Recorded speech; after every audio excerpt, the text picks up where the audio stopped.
¿Vos te creés que la deuda externa argentina es casualidad? Basta de verso, compatriota. Mirá, te voy a contar la historia que no aparece en los manuales de economía que te venden en la facultad. La deuda externa argentina no es un accidente técnico, ni una herencia maldita que apareció de la nada. Es una operación política documentada.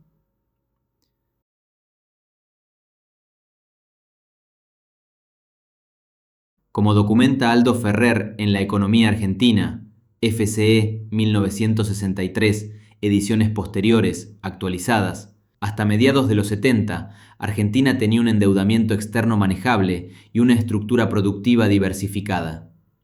¿Qué pasó entonces? Llegó Martínez de Hoz, hermano.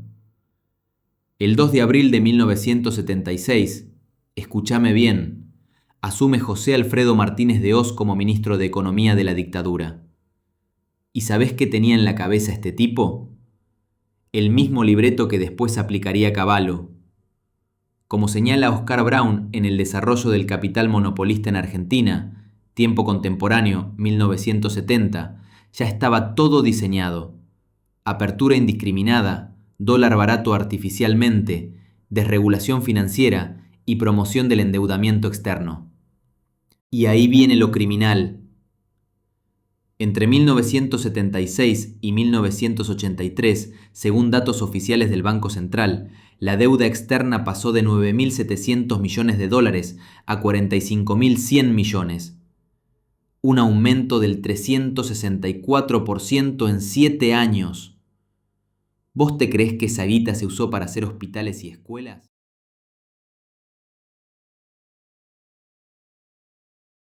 ¿Sabés cómo funcionaba el curro? Te lo explico con documentos, no con verso. La circular A3 del Banco Central, 1977, liberalizó el mercado de capitales. La famosa tablita cambiaria mantenía el dólar artificialmente barato mientras las tasas de interés locales eran altísimas.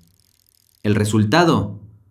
Como documenta Juan Vital Zurrubil en sus informes técnicos de la época, los empresarios tomaban créditos baratos en el exterior, los traían, compraban pesos, los colocaban a tasas usurarias en el mercado local y después volvían a dolarizar para pagar la deuda externa.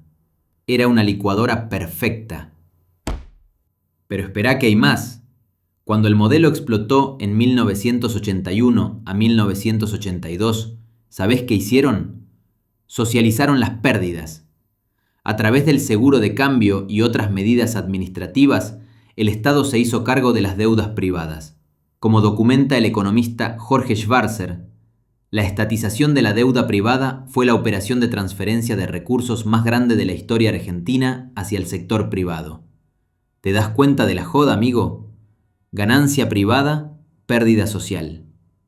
El mismo libreto de siempre, pero perfeccionado para el saqueo. Alejandro Olmos, el hombre que se animó a denunciar.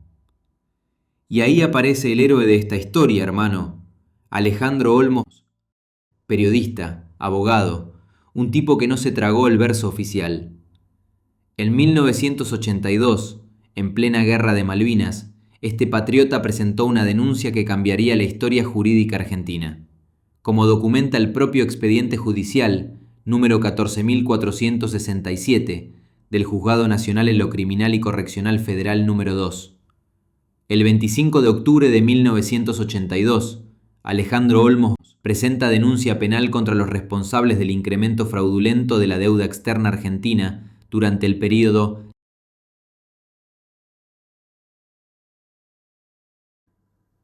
Mirá la fecha, compatriota.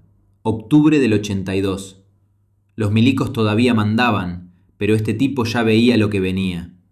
Tenía las pelotas bien puestas. La investigación que cambió todo. Olmos no era un conspiranoico de café. Era un investigador meticuloso que durante 18 años, 1982 a 2000, juntó documentación demoledora. Como él mismo escribió en Todo lo que usted quiso saber sobre la deuda externa y siempre se le ocultaron, Ediciones de los Argentinos, 1995.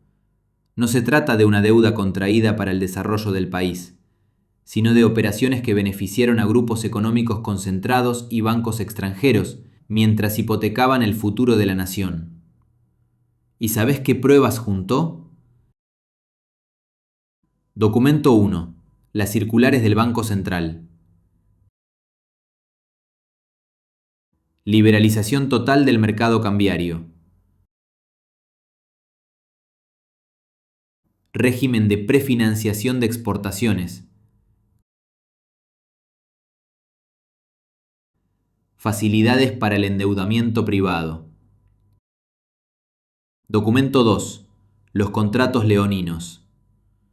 Olmos documentó que entre 1978 y 1981 se firmaron más de 400 contratos de endeudamiento externo con cláusulas abusivas, tasas de interés flotante, LIBOR más spread, jurisdicción extranjera, renuncia a inmunidad soberana, garantías del Estado argentino para deudas privadas.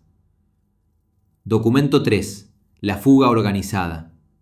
Según documentación del propio Banco Central de la República Argentina, citada en la causa, entre 1976 a 1983 salieron del país 38.000 millones de dólares por fuga de capitales, casi la misma cifra que el incremento de la deuda.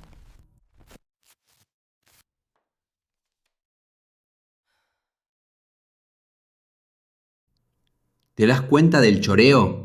Entraba deuda por un lado y salía guita por el otro. Era una aspiradora perfecta. El fallo histórico, 13 de julio de 2000. Después de 18 años de investigación, el 13 de julio de 2000, el juez federal Jorge Ballesteros dictó la sentencia definitiva en la causa número 14.467. Y ahí quedó negro sobre blanco, los hallazgos demoledores. Como establece textualmente la sentencia en sus fundamentos, se ha acreditado en la causa que el endeudamiento externo llevado a cabo en el periodo 1976 a 1983 se realizó en violación a normas imperativas dirigidas a la protección de los intereses del Estado Nacional. ¿Pero sabés cuántas irregularidades encontró Ballesteros? 487 operaciones fraudulentas.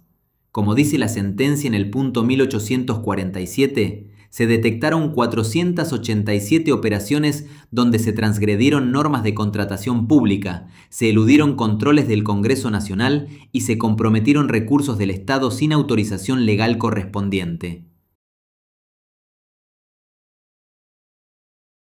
Violación de la ley de contabilidad.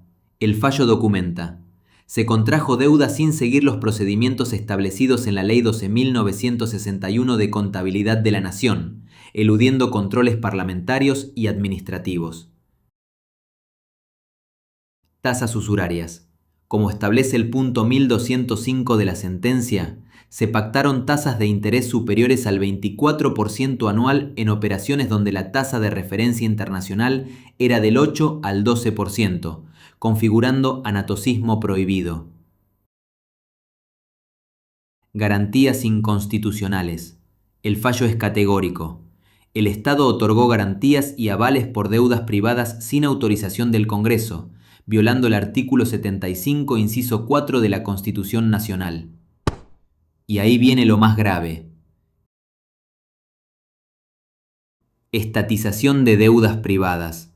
La sentencia documenta: entre 1981 a 1983, mediante el régimen de seguros de cambio y otras medidas administrativas, se transfirieron al Estado Nacional deudas por un monto aproximado de 15.000 millones de dólares que correspondían a empresas privadas. ¿Entendés la dimensión del robo, hermano? 15.000 millones en dólares de 1983. Hoy serían más de 60.000 millones de dólares. Porque acá no hablamos de fuerzas del mercado ni manos invisibles. Hablamos de tipos concretos, con nombre y apellido. Los responsables identificados.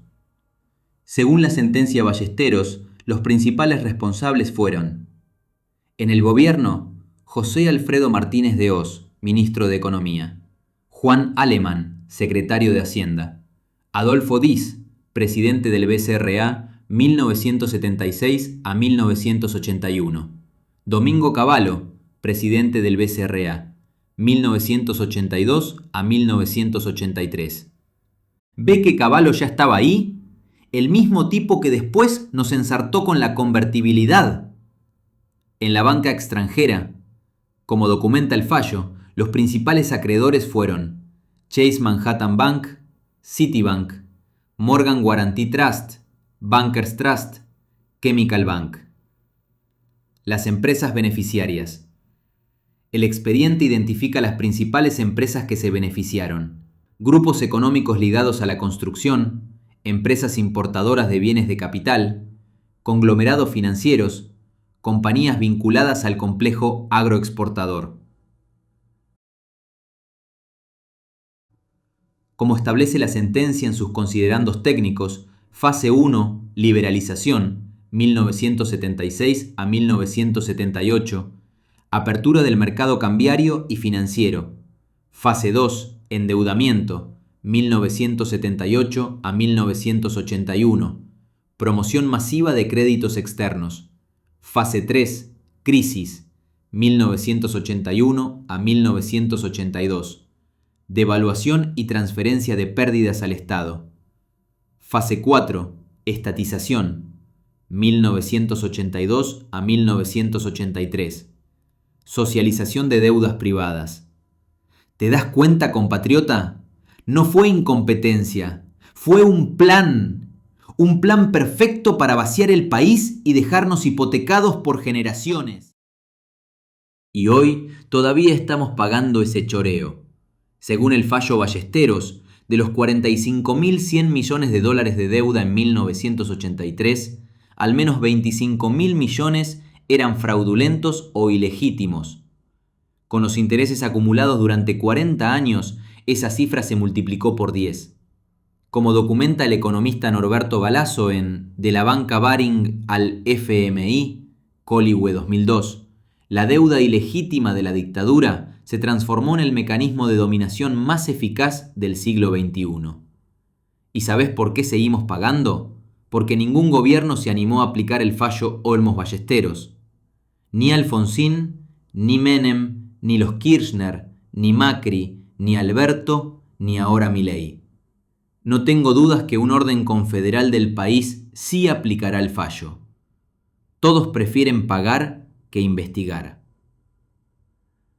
Pero la sentencia sigue ahí, hermano, firme como una roca, esperando que algún gobierno tenga las pelotas de aplicarla.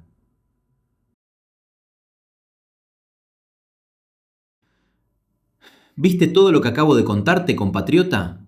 Y eso es solo la punta del iceberg. ¡Despertate, hermano! ¿Vos te creés que esa metodología del saqueo murió con los milicos? Se perfeccionó, se refinó y la seguimos sufriendo. Como documenta Carlos Escudé en Realismo Periférico, Planeta 1992, el modelo de endeudamiento externo se convirtió en el instrumento permanente de dominación. Crisis, deuda, ajuste, privatización, concentración. El mismo libreto de siempre. ¿Menem qué hizo? Aplicó la receta Martínez de Oz, pero con esteroides.